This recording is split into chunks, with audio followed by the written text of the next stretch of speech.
Ang bilis lang ng process, tapos walang masyadong tao. Yung renewal, 652. Tapos, application for student permit para may idea kayo. Besh, may bangs ang aking driver's license. So, ito na yung mga ibibenta ko. Grabe, sobrang dami.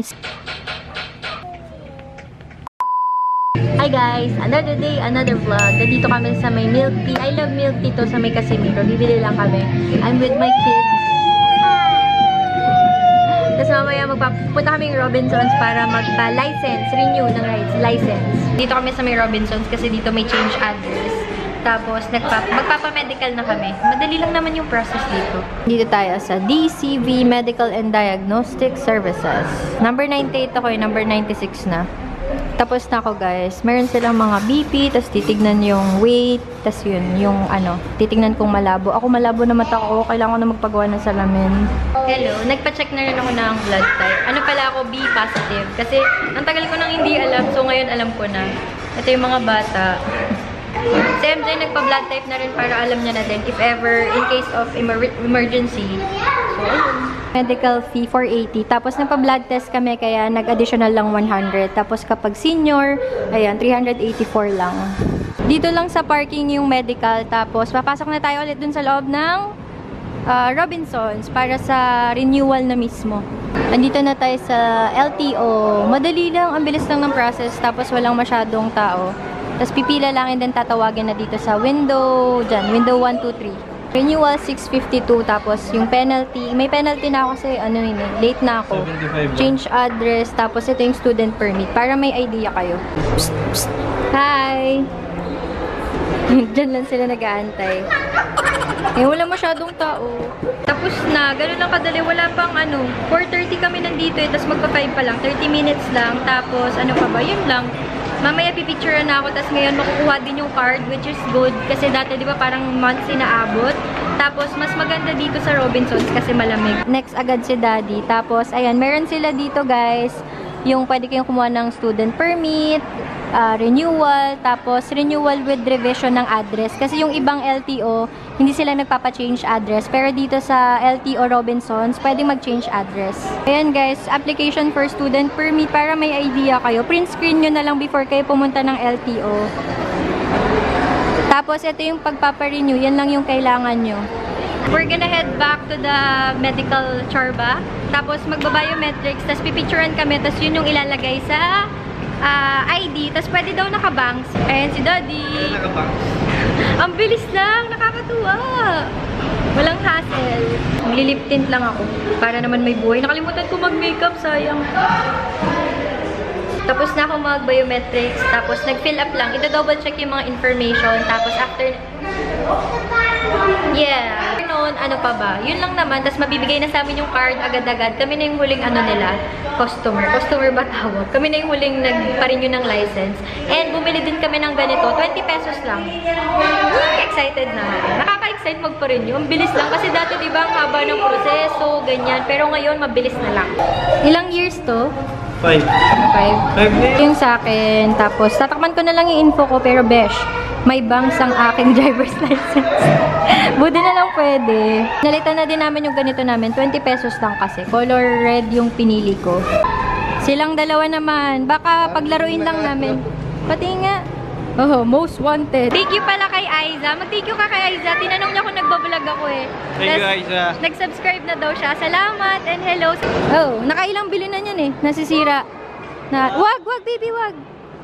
Masarap sana may pool sa bahay eh. Pauwi na kami and sana nakatulong yung ginawa kong video para dun sa magpapa-renew or magpapa-student license. And ayun, mamaya papakita ko na yung pagdedeclutter ko ng makeup and mga damit. If ever you're interested, Shopee account will be linked down below. Pala sila ditong ano, post office tsaka SSS. If ever lang na curious kayo. At least meron na mga ganito sa malls, 'di ba? Hi guys! So ngayon, maglilinis tayo ng kwarto kasi kita nyo ba, ang gulo, napakagulo ng kwarto namin. Tapos sobrang dami ko ng gamit, sobrang daming damit. Tapos sobrang alikabok na rin dito sa kwarto kaya kailangan ko maglinis ng kaunti. Relate ba kayo sa akin? Kasi ako araw-araw ako naglilinis pero araw-araw nagiging madumi pa rin yung kwarto namin.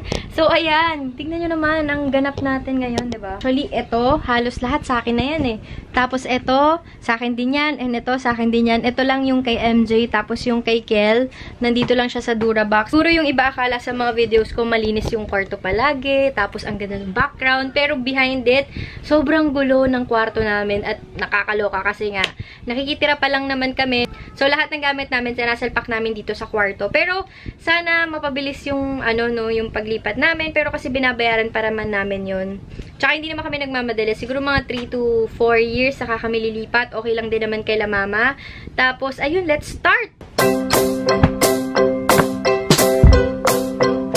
Yung parang yung makeup table ko na sobrang dami, hanggang dun sa ilalim meron yan. Kaya salamat po sa mga nagpapadala, and bala ko din mag-declutter kasi nga yung iba na expire na, katulad nito Skin by John Roberts Power na skincare. Pero ito guys, I think last year lang kami nag-event, mga November yata. Tapos, ayan, expired na siya. Ang ganda pa man din ng kanilang packaging, mga beshi. Pero sa mga reviews, it looks promising. Kaso nga lang, expired na sila. Diba, sayang. Ayan, expired na siya ng March 2019. So, ito na yung mga ibebenta ko. Grabe, sobrang dami. Skincare, makeup, mga lip tints. Baka bundle ko na lang silang ibebenta. Tapos, I have here yung makeup box ko for my sister. Ito yung mga ipapamigay ko dito sa amin, and ito yung mga itatapon. So,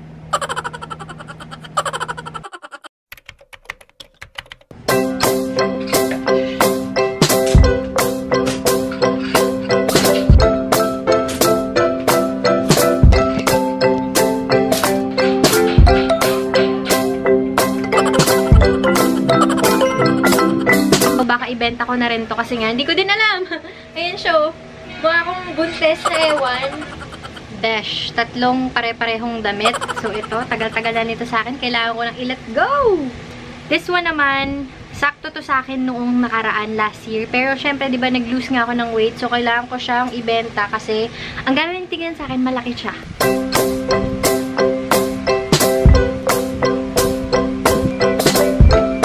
The next day vlog, and napagod ako kagabi kasi ang dami ko rin inayos. Tapos yung damitan ko, ganun pa rin. Marami pa rin siyang naman. Hindi ko alam kung bakit. Pero hindi na siya as crowded as katulad kahapon, di ba? Nakita nyo naman. Tapos eto, wala akong magagawa dyan. Alam nyo guys, gusto ko talaga magpagawa ng aparador.